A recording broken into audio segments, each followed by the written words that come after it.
ദൈവനാമത്തിന് മഹത്വം ഉണ്ടാവട്ടെ. വീണ്ടും ദൈവത്തിൻ്റെ പാദപീഠത്തിലായിരിക്കാൻ സ്വർഗത്തിലെ ദൈവം ഭൂമിക്ക് മുകളിൽ വെച്ചൊരു സാവകാശം കൂടെ തന്ന അവൻ്റെ വലിയ സ്നേഹത്തെ ഓർത്ത് ദൈവത്തെ സ്തുതിക്കുകയും ദൈവത്തിന് നന്ദി പറയുകയും ചെയ്യുന്നു. നമുക്ക് ഓരോരുത്തർക്കും ദൈവത്തിന് നന്ദി പറയുവാൻ മാത്രമേ ഉള്ളൂ. Hallelujah, hallelujah. നമ്മുടെ വചന ധ്യാനത്തിലേക്ക് കടക്കുന്നതിന് മുൻപായിട്ട് പ്രാർത്ഥിക്കാം. ഞങ്ങളെ അതിവാത്സല്യമായി സ്നേഹിക്കുന്ന സ്വർഗീയ പിതാവേ, പുണ്യനാമത്തെ ഉയർത്തുന്നു. അടിയൻ പാപികളിൽ ഒന്നാമനും ഭൂവാസികളിൽ ഏറ്റവും ചെറിയവനും ഭീരുവും രോഗിയും കഴിവില്ലാത്തവനും അറിവില്ലാത്തവനും പ്രാപ്തിയില്ലാത്തവനുമാണ്. അടിയൻ്റെ ഭക്തിയോ പ്രാർത്ഥനയോ വിശുദ്ധിയോ ശുശ്രൂഷയോ നീതിപ്രവൃത്തിയോ ഒന്നുമില്ല. എൻ്റെ കർത്താവ് ആകാശവും ഭൂമിയും അതിലുള്ളതെല്ലാം ഉണ്ടാക്കി അതിനെല്ലാം ജീവൻ കൊടുത്ത് ചലിപ്പിച്ചുകൊണ്ടിരിക്കുന്ന സർവശക്തനും സർവജ്ഞാനിയും സർവവല്ലഭനും സർവവ്യാപിയുമാണ്. എനിക്ക് അസാധ്യമായിട്ട് ദൈവം ഒന്നുമില്ല. കർത്താവ് ദൈവമേ സ്തോത്രം. അല്ലയ തുടർന്ന് കർത്താവിൻ്റെ വചനം പറയുവാനുള്ള കൃപ കർത്താവയുടെ മേൽ പകരണമേ എന്നറിയാൻ പ്രാർത്ഥിക്കുന്നു. കർത്താവ് ദൈവത്തിൻ്റെ പരിശുദ്ധാത്മാവിനെ അയക്കണമേ എന്ന് പ്രാർത്ഥിക്കുന്നു. ദൈവമേ കർത്താവ് ഇത് കേൾക്കുന്ന പ്രിയപ്പെട്ടവരൊക്കെ അനുഗ്രഹിക്കപ്പെടണം എന്ന് ഞങ്ങൾ പ്രാർത്ഥിക്കുന്നു. ദൈവമേ കർത്താവെ മനവും മഹത്വവും തിരുമേനി മാത്രം എടുക്കണമേ. കർത്താവ് അടിയനെ താഴ്ത്തുന്നു, വീണ്ടും വീണ്ടും താഴ്ത്തുവാൻ കൃപ തരണം. ഈ ശുശ്രൂഷയ്ക്ക് വിരുദ്ധമായി പോരാടുന്ന ഇരുളിൻ്റെ അവകാശങ്ങൾ സ്വർഗത്തിലും ഭൂമിയിലും സകല അധികാരം ലഭിച്ച യേശുവിൻ്റെ അധികാരമുള്ള നാമത്തിൽ വിട്ടുപോകാൻ കൽപ്പിക്കുന്നു. ദൈവത്തിൻ്റെ പരിശുദ്ധാത്മാവേ കടന്നു വരണമേ ഞങ്ങൾ പ്രാർത്ഥിക്കുന്നു. പ്രാർത്ഥന കേട്ടതുകൊണ്ട് സ്തോത്രം. യേശു കർത്താവിൻ്റെ നാമത്തിൽ തന്നെ പിതാവേ, ആമേൻ. ദൈവനാമത്തിന് മഹത്വം ഉണ്ടാവട്ടെ. വീണ്ടും ദൈവത്തിൻ്റെ വചനവുമായിട്ട് നിങ്ങളുടെ മുൻപിലായിരിക്കാൻ സ്വർഗത്തിലെ ദൈവം തന്ന സാവകാശത്തെ ഓർത്ത് നന്ദി പറയുന്നു, ദൈവത്തെ സ്തുതിക്കുന്നു. എല്ലാം അപ്പൻ്റെ കൃപ ഒന്നുകൊണ്ട് മാത്രമാണ്. ഹല്ലേലൂയ, ഹല്ലേലൂയ, സ്തോത്രം. നമുക്ക് ഓരോരോ ദൈവസഭകളിലെ ആയിരിക്കുമ്പോൾ ദൈവസഭകളിലെ എങ്ങനെ നാം മുന്നേറണം, ഹല്ലേലൂയ, എന്നുള്ളത് ഓരോ വിശ്വാസികളും അറിഞ്ഞിരിക്കേണ്ട ആവശ്യമാണ്. ഓരോ ദൈവദാസന്മാരും അറിഞ്ഞിരിക്കേണ്ടത് ആവശ്യമാണ്. സഭയിൽ നാം എങ്ങനെ ജീവിക്കണം എന്നുള്ളതിനെക്കുറിച്ച് അല്പസമയം നമുക്ക് ധ്യാനിക്കാൻ ആഗ്രഹിക്കുകയാണ്. അതിനെ ആധാരമായിട്ട് 1 തിമോത്തിയോസിൻ്റെ ലേഖനം 3-ാം അധ്യായം അതിൻ്റെ 15-ാമത്തെ വാക്യം വായിക്കുന്നു. താമസിച്ചു പോയാലോ സത്യത്തിന്റെ തൂണും അടിസ്ഥാനവുമായി ജീവനുള്ള ദൈവത്തിന്റെ സഭയാകുന്ന ദൈവാലയത്തിൽ നടക്കേണ്ടത് എങ്ങനെയെന്ന് നീ അറിയേണ്ടതിന് ഇത് എഴുതുന്നു. സ്തോത്രമല്ല. സത്യത്തിന്റെ തൂണും അടിസ്ഥാനവുമായി ജീവനുള്ള ദൈവത്തിന്റെ സഭയാകുന്ന ദൈവാലയത്തിൽ നടക്കേണ്ടത് എങ്ങനെ എന്ന് നീ അറിയണം. ഹല്ലേലൂയ. അപ്പം നമ്മൾ ആലയത്തിൽ പ്രാർത്ഥനയ്ക്ക് പോകുന്നു, ആരാധനയ്ക്ക് പോകുന്നു. ആലയവുമായിട്ട് ബന്ധപ്പെട്ട് നമ്മൾ ജീവിക്കുമ്പോൾ ഒന്നിലെ ആരാധനയ്ക്ക് പോകുന്ന ശുശ്രൂഷയിലാണ്. എന്തു തന്നെ ആയാലും ഹല്ലേലൂയ, സ്തോത്രമല്ല, ദൈവത്തിൻ്റെ സഭ എന്ന് പറയുന്നത് കെട്ടി അടയ്ക്കപ്പെട്ട ഒരു തോട്ടമാണ്. ഹല്ലേലൂയ. ഇവിടെ വ്യവസ്ഥകളുണ്ട്, നിയമങ്ങളുണ്ട്. ഹല്ലേലൂയ. ഇതെല്ലാം പാലിച്ചു വേണം നമ്മൾ ദൈവസഭയിൽ ഹല്ലേലൂയ ദൈവത്തെ ആരാധിപ്പാനും സ്തുതിപ്പാനും സഭയിൽ നമ്മൾ ജീവിക്കുവാനും എല്ലാം. ഹല്ലേലൂയ. അത് അറിയാവുന്ന പൗലോസ് എഴുതുകയാണ്, തിമോത്തിയോസിന് എഴുതുകയാണ്. തിമോത്തിയോസെ, ദൈവസഭയിലെ സ്തോത്രമല്ല നടക്കേണ്ട വിധങ്ങൾ എന്തൊക്കെയാണെന്ന് നീ അറിയണം എന്ന് ഉപദേശിക്കുകയാണ്. ഹല്ലേലൂയ. ഇന്നിപ്പോൾ പലരും സഭകളിലേക്ക് പോകുന്നുണ്ട്. പക്ഷേങ്കിൽ ഈ ദൈവസഭയിൽ ഞാൻ എങ്ങനെ ജീവിക്കണം എന്ന് അറിയാതെ പോകുന്ന അനേകരുണ്ട്. ഹല്ലേലൂയ. അനേകം ദൈവദാസന്മാരും ആ കൂട്ടത്തിൽ പെടുന്നുണ്ട്. Hallelujah, hallelujah. എന്നാൽ നമ്മൾ സഹോദരനെ എന്തിനാണ് ദൈവസഭയിൽ പോകുന്നത്? ദൈവസഭയിൽ ഞാൻ എങ്ങനെ പെരുമാറണം? ദൈവത്തെ ഞാൻ എങ്ങനെ ആരാധിക്കണം? ഹല്ലേലൂയ, സ്തോത്രം. ദൈവത്തിൻ്റെ സഭയിൽ ശുശ്രൂഷിക്കുന്ന ദൈവദാസനുമായിട്ട് എങ്ങനെ ഞാൻ ഇടപെടണം, അവിടെ വരുന്ന സഹവിശ്വാസികളുമായിട്ട് ഞാൻ എങ്ങനെ ഇടപെടണം, ഹല്ലേലൂയ, ദൈവത്തിൻ്റെ ദാസൻ ദൈവമക്കളുമായിട്ട് എങ്ങനെ ഇടപെടണം, ഇതെല്ലാം വ്യക്തമായി അറിഞ്ഞിരിക്കേണ്ടത് ആവശ്യമാണ്. ഹല്ലേലൂയ. നമുക്ക് സ്തോത്രം, ഹല്ലേലൂയ, അതിനോടുള്ള ബന്ധത്തിൽ നമ്മൾ ചിന്തിക്കുമ്പോഴേ ഈ സ്തോത്രം, ഹല്ലേലൂയ, എഫേസ്യ ലേഖനം 4:11 നമ്മൾ ഇങ്ങനെ വായിക്കുന്നുണ്ട്. എഫേസ്യ ലേഖനം 4:11 അവൻ ചിലരെ അപ്പസ്തോലന്മാരായും ചിലരെ ഇടയന്മാരായും പ്രവാചകന്മാരായും അല്ല ചിലരെ ഉപദേഷ്ടാക്കന്മാരായും ചിലരെ സുവിശേഷകന്മാരായും നിയമിച്ചിരിക്കുന്നു. 5 കാറ്റഗറിയിൽ 5 വിധത്തിലുള്ള ശുശ്രൂഷകന്മാരെ ഒരു സഭയിൽ ദൈവം നിയമിച്ചിട്ടുണ്ട്. ഹല്ലേലൂയ. അപ്പോൾ ചോദിക്കും, സഭയിൽ പുരോഹിതന്മാരെ നിയമിച്ചിട്ടില്ലേ എന്ന് ചോദിക്കും. പുരോഹിതന്മാരെ ദൈവം പുതിയ നിയമസഭയിൽ നിയമിച്ചിട്ടില്ല. ഹല്ലേലൂയ. പഴയ നിയമസഭയിലെ പുരോഹിതന്മാരെ നിയമിച്ചിട്ടുണ്ടായിരുന്നു, ശരിയാണ്.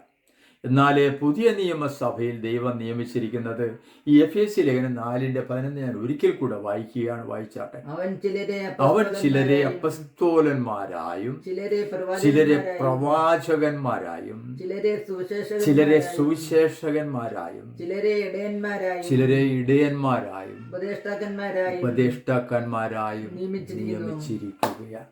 ഹല്ലേലൂയ. അപ്പം ദൈവം നിയമിച്ചിരിക്കുന്നതിലെ സ്തോത്രത്തിലെ 2ാം സ്ഥാനം പ്രവാചകന്മാർക്കാണ്. ഹല്ലേലൂയ. ഇന്നിപ്പം പ്രവാചകന്മാരെ ഒത്തിരി ഇടിച്ചിരുത്തി താഴ്ത്തി കെട്ടി ഹല്ലേലൂയ പറയുന്ന ഒത്തിരി പ്രസംഗങ്ങളെ കേൾക്കുന്നുണ്ട്. ഹല്ലേലൂയ. അങ്ങനെയുള്ള സഭകളൊന്നും വളരുന്നുമില്ല. ഹല്ലേലൂയ. പ്രവചന ശുശ്രൂഷയെ തകർത്ത് കളയുവാൻ വേണ്ടി നിർഭാഗ്യമെന്ന് പറയട്ടെ, ഹല്ലേലൂയ, അനേക വലിയ വലിയ പ്രാസംഗികന്മാർ പ്രസംഗിക്കുന്നത് കേട്ടിട്ടുണ്ട്. ഹല്ലേലൂയ. പക്ഷേ അതുകൊണ്ട് സഭകൾ വളരത്തില്ല. ഹല്ലേലൂയ. പ്രവചന ശുശ്രൂഷ അല്ലെങ്കിൽ അതുപോലെയുള്ള ശുശ്രൂഷകൾ സ്തോത്രം, ഹല്ലേലൂയ, സഭകളിൽ ആവശ്യമാണ്. ഹല്ലേലൂയ. അതറിയണമെങ്കിൽ ഒരു സഭയിൽ 1 കൊരിന്ത്യർ ലേഖനം 14-ാം അധ്യായത്തിൻ്റെ 26-ാമത്തെ വാക്യം നമ്മൾ വായിക്കുമ്പോഴേ നമുക്കത് കാണാൻ പറ്റും. അതായത് സഭയിലെ ആത്മീയ ശുശ്രൂഷകൾ വെളിപ്പെടുന്നില്ലെങ്കിലേ അത് പെന്തക്കോസ്ത് സഭയായിരിക്കത്തില്ല. ഹല്ലേലൂയ. ഹല്ലേലൂയ. സ്തോത്രം. പേരുകൊണ്ട് പെന്തക്കോസ്ത് സഭയെന്നാകാം. പക്ഷേ ഇവിടെ സ്തോത്രമില്ല, ചില ശുശ്രൂഷകൾ പറയുന്നുണ്ട്. അതൊന്ന് വായിച്ചു കേൾക്കാം, വായിച്ചാട്ടെ. ആകയാൽ എന്ത് സഹോദരന്മാരെ, നിങ്ങൾ കൂടി വരുമ്പോൾ ഓരോരുത്തന് സങ്കീർത്തനമുണ്ട്. ഹൃദയത്തിൻ്റെ ഉള്ളിൽ ഞായറാഴ്ച വരുമ്പോൾ ഹൃദയത്തിൻ്റെ ഉള്ളിൽ കഴിഞ്ഞ ആഴ്ചയിൽ തമ്പുരാൻ കർത്താവ് എന്നെയും നിങ്ങളെയും നടത്തിയ വിധങ്ങൾ ഓർത്ത് ദൈവത്തെ സ്തുതിക്കുന്ന ഒരു കീർത്തനം, ഉള്ളിൽ നിന്ന് നന്ദി സൂചകമായ ഒരു സ്തുതി, ഒരു ആരാധനയുമായിട്ട് വേണം ആലയത്തിലേക്ക് കടന്നു വരുവാൻ. അപ്പോൾ ആലയത്തിൽ കടന്നു വന്നാൽ 1 സങ്കീർത്തനം കാണണം. 2 ഉപദേശം. ഇന്ന് ആർക്കും ഉപദേശത്തോട് ഇഷ്ടമല്ല. ഉപദേശം പറഞ്ഞാലേ സ്തോത്രം, ഹല്ലേലൂയ, ആ പറയുന്ന ആളെ സ്തോത്രം, ഹല്ലേലൂയ, കുറ്റക്കാരനായി മാറുന്ന, നിന്ദിതനായി മാറുന്ന, അപമാനിക്കപ്പെടുന്ന ഒരവസ്ഥയാണ് ഇന്ന് കാണുന്നത്. ഹല്ലേലൂയ. ഉള്ളതുപോലെ വിളിച്ചു പറഞ്ഞാൽ പിന്നെ ആ സഭയിലേക്ക് മീറ്റിങ്ങിന് വിളിക്കത്തില്ല. ഹല്ലേലൂയ. പക്ഷേ ഹല്ലേലൂയ, സ്തോത്രം, നമ്മൾ ശുശ്രൂഷകന്മാരെ അവർ കേട്ടാലും കേട്ടില്ലേലും ദൈവം തരുന്നത് പറഞ്ഞിട്ട് പോരണം. ഹല്ലേലൂയ. അപ്പോഴേ 1 സങ്കീർത്തനമുണ്ട്, ഉപദേശം. 2 മൂന്നാമത്തത് വെളിപ്പാടുണ്ടാവണം. വെളിപ്പാട്. ഹല്ലേലൂയ.